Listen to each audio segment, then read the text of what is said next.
Sanbonani, Dumelang, Abusheni, hello, Molweni, and apologies for all the languages that I did not greet in.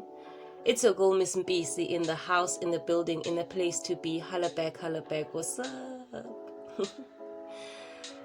Welcome back to my channel. If you're a returning subscriber, thank you very much.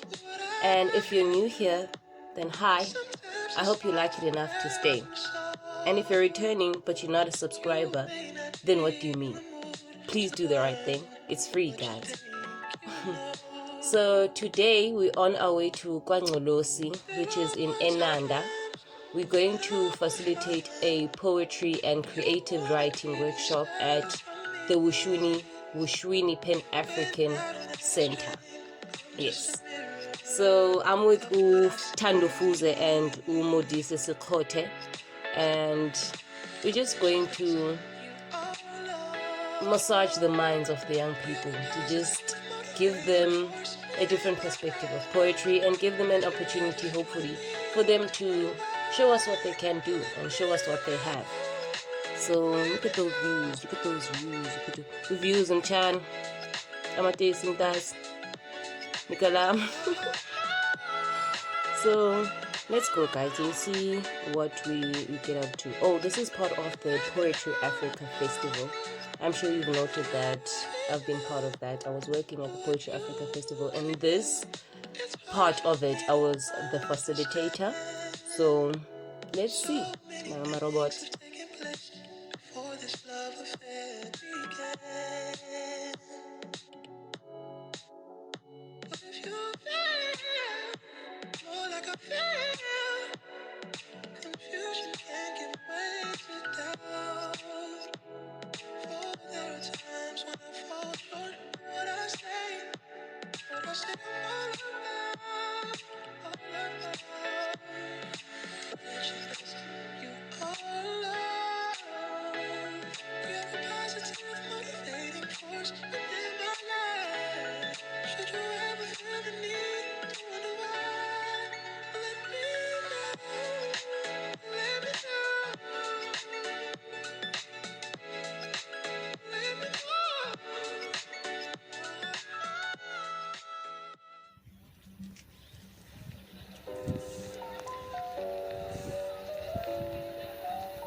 Oh, ngayibeka ngizozi-organize ungabe ungisuleta.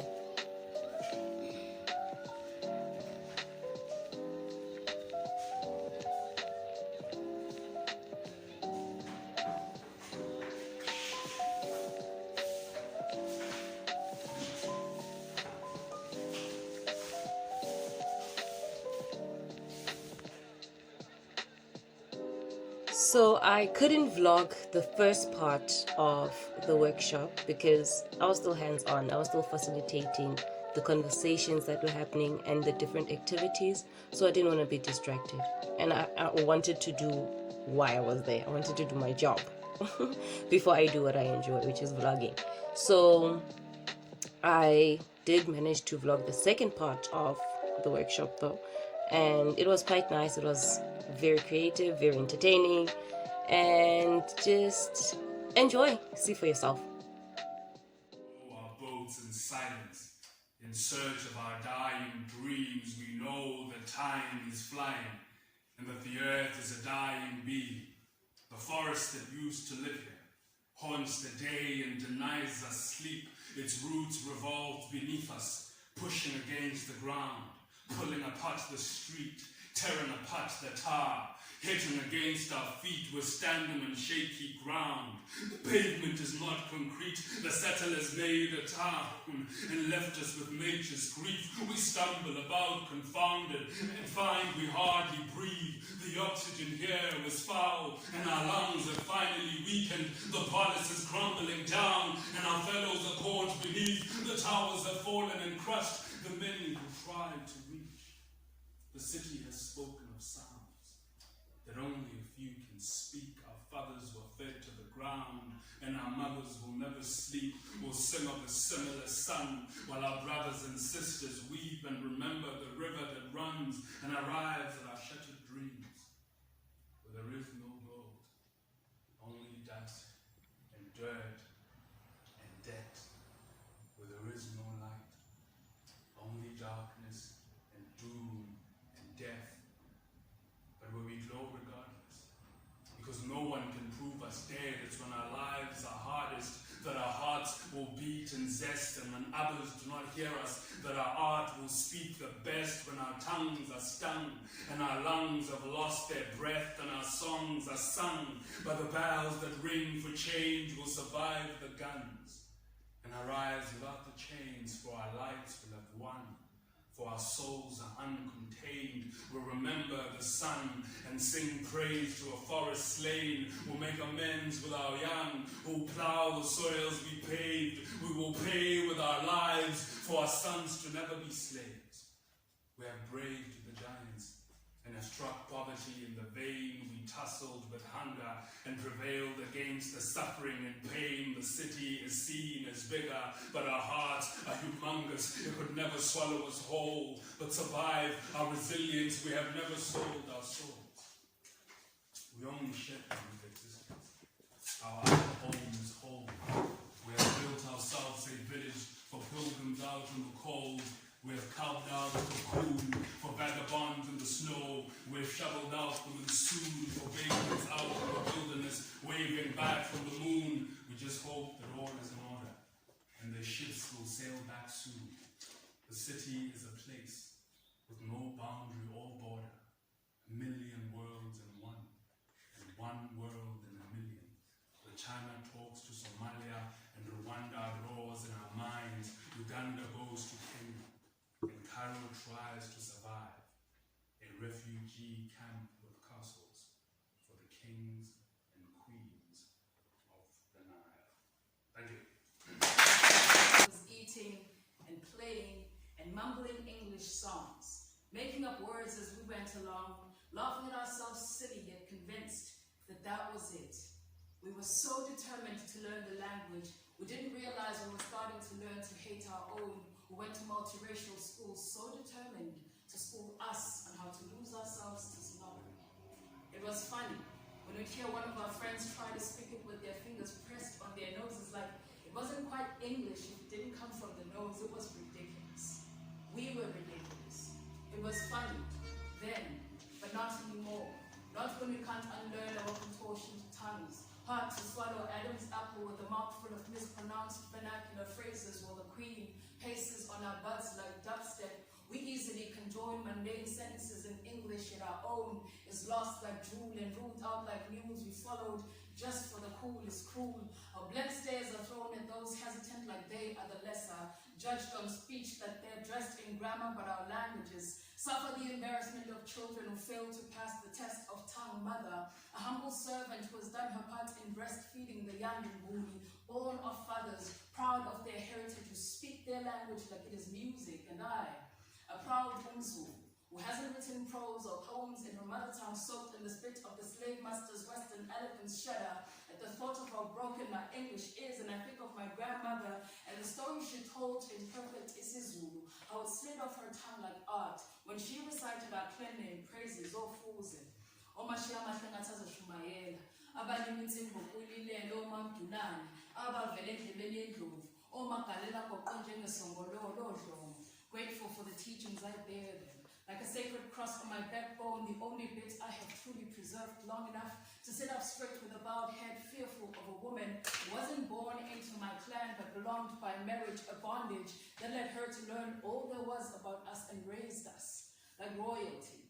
Descendants of kings and queens who knew not of poverty, who climbed mountains for rain, whose kids were raised by villages, who wore skin on skin, who never called a spade a spoon and never picked the hands that fed them. And then, my mother, she says my name like it's a prayer, pressed on her tongue like bended knees. The hallelujah in her throat testifies her children, the genesis of all love, our names, each a significance to the scars on her body. She says our names with meaning, but yet we have let them roll our names off their tongues like a mere to-do list, right there where the milk and butter are. Taught them it's okay to bend the K a little to fit their lazy tongues, while we go out of our way to sound the R in taught. Oh, how much we have given. Turned into civil servants, teachers, who know not the first thing about black or Nguni tribes or how our languages sound like purpose. Inka refuses to fall off on foreign concoctions, but will follow the almost forgotten undertones of our elders' ancient teachings. Our roaming spirits carry the fragments of our broken lineage, lest we forget it was us before them.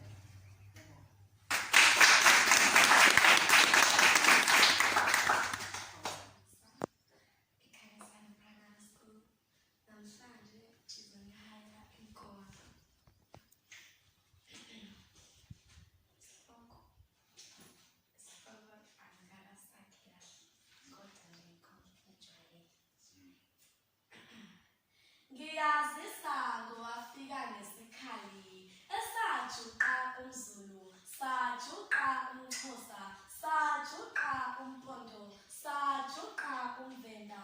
Phela nje ulusha lwethu lungene shiqi kwizidakamizwa. Abanye bazithola sebekhulelwe isikhathi singakafiki.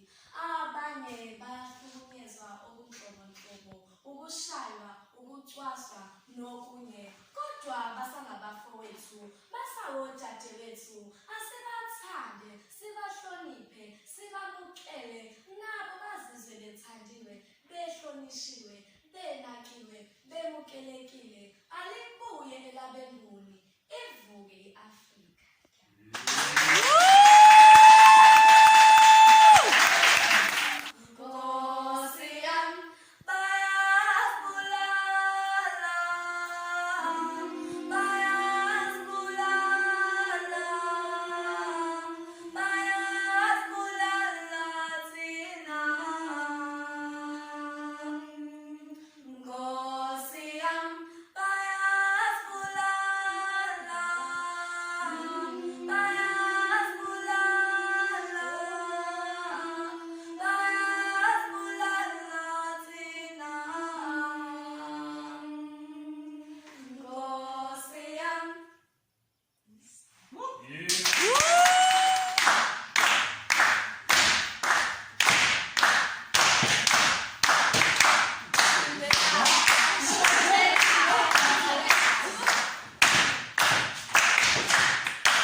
And just like that, it was home time.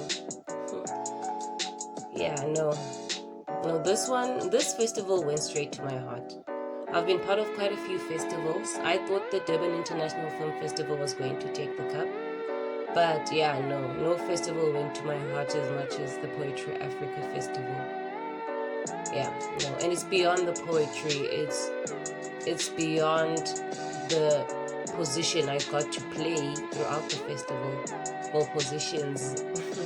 It's beyond that. It revealed a lot about me, about my life. It just, hey guys, it was the one for me.